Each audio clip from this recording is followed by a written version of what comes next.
Bonjour à tous, j'espère que vous allez bien. C'est juste pour répondre à certains commentaires qui ne cessent de me traiter de stupide, de débile, de tous les noms.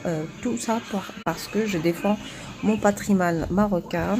Ils se sentent directement visés. S'ils n'arrivent pas, voilà, donc ils sont démasqués, ils se sentent direct sur la défensive. Donc le seul moyen pour eux, c'est soit de m'insulter ou d'insulter les autres qui défendent aussi notre patrimoine marocain. De toute façon, je veux un message direct.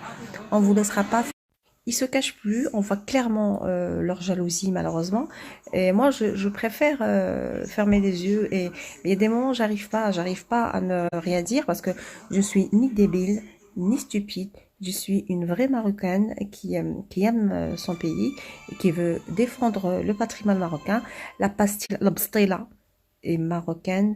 C'est une bonne chose que l'UNESCO a reconnu le couscous comme un plat maghrébin, mais je suis désolée, il faut vraiment préciser le couscous de chaque pays. Il y a le couscous marocain qui n'a rien à voir avec le couscous tunisien, le couscous de la Mauritanie, ainsi de suite.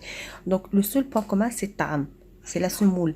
Chez nous, par exemple, au Maroc, vous trouvez les variétés de couscous, comme le couscous au poisson avec les oignons caramélisés, rien à voir avec le couscous tunisien que j'adore d'ailleurs, avec leur sauce tomate épicée, le harissa et tout ça, c'est magnifique. Mais ce sont deux couscous différents.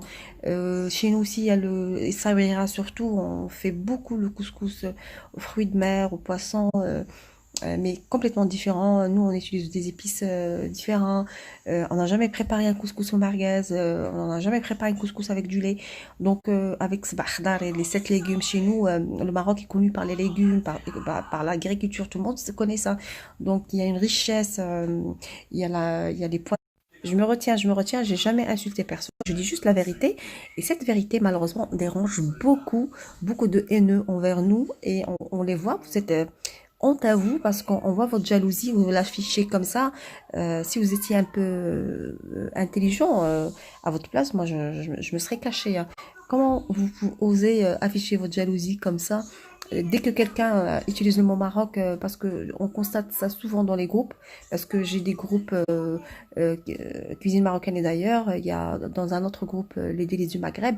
Dès qu'on poste une recette marocaine, la guerre, les commentaires, mais vous prenez pour le fait que utiliser le mot marocain, recette marocaine au Maroc, c'est incroyable. Je suis outrée, je suis choquée, je sais pas, parfois j'ai envie de pleurer, mais voilà, je préfère faire ces coups de gueule comme ça, je vous dis ce que je pense.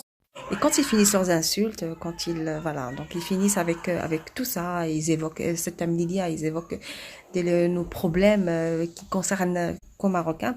Donc, et pour finir, pour vraiment nous piquer, ils disent, de toute façon, allez embrasser les pieds de votre roi, vous excellez à faire que ça. C'est un rêve pour moi, c'est un rêve. J'embrasserai ses mains et ses pieds, c'est un rêve. J'espère que cela arrivera un jour. Wallah. Vive le roi, vive le roi, vive le Maroc et vive le Sahara marocain et laissez-nous tranquilles, s'il vous plaît. Et occupez-vous de vos affaires, il vaut mieux.